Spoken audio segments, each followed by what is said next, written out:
তো বন্ধুরা এখনও পর্যন্ত যদি আপনারা যুবসাথী প্রকল্পের টাকা না পেয়ে থাকেন তাহলে আজকের ভিডিওটি আপনার জন্য খুবই গুরুত্বপূর্ণ হতে চলেছে।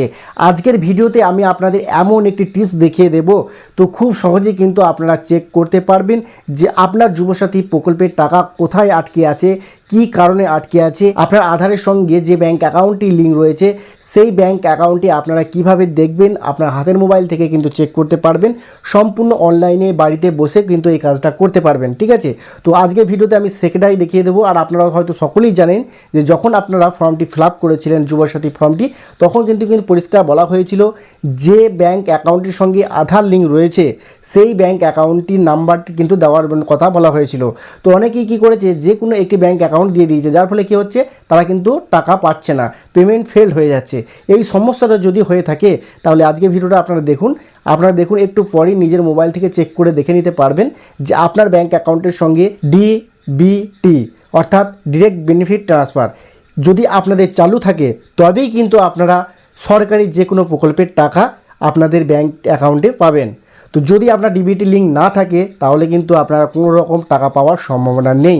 তাই আজকের ভিডিওতে আমি দেখিয়ে দেব, যদি আপনাদের ডিবিটি লিঙ্ক নাও থাকে আপনারা বাড়িতে বসে অনলাইনে নিজের মোবাইল থেকে ডিবিটি লিঙ্ক কিন্তু করে নিতে পারবেন।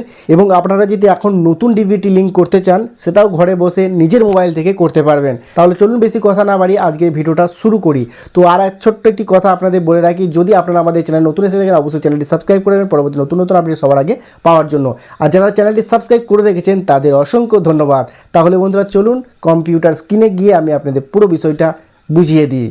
Welcome back. তো বন্ধুরা প্রথমে আপনাদের মোবাইল থেকে যে কোনো একটি ব্রাউজার ওপেন করবেন। ব্রাউজার ওপেন করার পর লিখবেন আপনারা সার্চ বক্সে গিয়ে NPCI, ঠিক আছে। NPCI লেখার সঙ্গে সঙ্গেই আপনারা কিন্তু এরকম একটি ওয়েবসাইট দেখতে পাবেন, অর্থাৎ সরাসরি কিন্তু আপনারা npci.org.in লিখলেই আপনারা কিন্তু এরকম একটি ওয়েবসাইট চলে আসবে আপনাদের সামনে। তো এখন আপনাদের যে কাজটি করতে হবে, এখানে দেখুন একটি মেনু বার রয়েছে জাস্ট বাম দিকে, তো মেনু বারে একবার ক্লিক করবেন। মেনু বারে ক্লিক করলে আবারও কিন্তু একটি কাস্টমার নামে অপশন দেখতে পাবেন, কাস্টমারে একবার ক্লিক করবেন। তারপরে এখানে দেখুন নতুন একটি অপশন কিন্তু এসেছে, ভারত আধার সিডিং ইনাবেলার বেস, তো ব্র্যাকেটের মধ্যে রয়েছে বেস, ঠিক আছে। তো আমরা এখানে ক্লিক করব, আপনারাও ক্লিক করবেন। এখানে ক্লিক করলে আপনাদের সামনে কিছু অপশন চলে আসবে, আমি দেখিয়ে দিচ্ছি আপনাদের, তো একটু ওয়েট করে নেবেন। এই যে বন্ধুরা দেখুন এখানে NPCI এর যে সিস্টেম সেটা কিন্তু চলে এসছে। তো NPCI মানে হচ্ছে national payment corporation of India, ঠিক আছে। এখান থেকে আপনারা কি করবেন, একটি নতুন অপশন কিন্তু পাবেন। দেখুন বন্ধুরা এখানে একবার প্রথমে আপনারা এখানে অ্যাকাউন্ট ডিটেলস নামে যে অপশনটি রয়েছে এখানে একবার ক্লিক করবেন, ঠিক আছে। প্রথমে এখানে ক্লিক করবেন। তো এখানে ক্লিক করলে এখানে দেখুন আপনার আধার নাম্বার এন্ট্রি করার জন্য 3টি বক্স রয়েছে, 4টি করে নাম্বার কিন্তু লিখতে হবে, মানে 12টি সংখ্যা আপনার আধারে এখানে লিখতে হবে। এখানে যে ক্যাপচা কোড রয়েছে এই ক্যাপচা কোডটি এই বক্সে লেখার পর সাবমিট করতে হবে। তো চলুন আমার আধার নাম্বার লিখে নিচ্ছি, ক্যাপচা বসিয়ে সাবমিট করে আপনাদের পরের অপশনটা দেখিয়ে দিচ্ছি, ঠিক আছে। তো এখানে আমার আধার নাম্বার লিখে নিচ্ছি, তো এখানে আমার ক্যাপচা বসিয়ে নিচ্ছি, তারপর আমি সাবমিট করছি। দেখুন বন্ধুরা সাবমিট করার সঙ্গে সঙ্গে আমার রেজিস্টার মোবাইল নাম্বারে কিন্তু ওটিপি চলে আসবে। ওটিপি যেটা আসবে আপনাদেরও আসবে, আপনারা কিন্তু ওটিপিটা বসিয়ে নেবেন। তো আমার মোবাইল এখনো ওটিপি আসেনি, ওটিপি চলে এসেছে দেখতে পাচ্ছেন বন্ধুরা। আমার ওটিপি হচ্ছে 279090, ঠিক আছে, 279090। তারপরে আমি কনফার্ম করলাম, ঠিক আছে। এখানে যে কনফার্ম অপশনটি দেখতে পাচ্ছেন কনফার্মে ক্লিক করলাম। তো আপনারা কনফার্মে ক্লিক করবেন। তো এখানে ক্লিক করলে সামান্য একটু ওয়েট করবেন। এই যে বন্ধুরা দেখুন এখানে কিন্তু ডিটেলস চলে এসছে। এই ডিটেলসটা কথাই কিন্তু আমি আপনাদের বলছিলাম, এখানে ভালো করে দেখুন সমস্ত ডিটেলসটা কিন্তু চলে এসেছে। এখানে দেখুন আপনার আধার কার্ডের শেষের 4টি সংখ্যা দেখতে পাবেন এবং এখানে দেখুন আপনার কোন ব্যাংকের সঙ্গে ডিবিটি লিঙ্ক রয়েছে, স্টেট ব্যাংক অফ ইন্ডিয়া এটা কিন্তু শো করছে।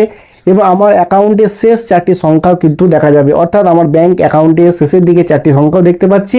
এবং এখানে দেখুন আপনার অ্যাকাউন্ট হোল্ডার নেম কি রয়েছে সেটাও কিন্তু এখানে আপনার কিছু সংখ্যা দেখতে পাবেন, ঠিক আছে।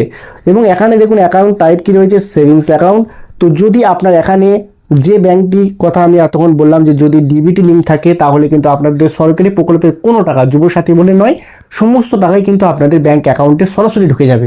এবং যদি আপনাদের এখানে আপনি যে ব্যাংক অ্যাকাউন্টটি দিয়েছেন সেই ব্যাংক অ্যাকাউন্টটি যদি এখানে না শো করে, মানে ধরুন এখানে আপনি যে ব্যাংক অ্যাকাউন্টটি যুবসাথী আবেদনের সময় দিয়েছেন অথচ এখানে কিন্তু আপনার ব্যাংক অ্যাকাউন্টটি শো করছে না, তাহলে জেনে রাখুন আপনার কিন্তু ডিভিটি লিঙ্ক করা নেই।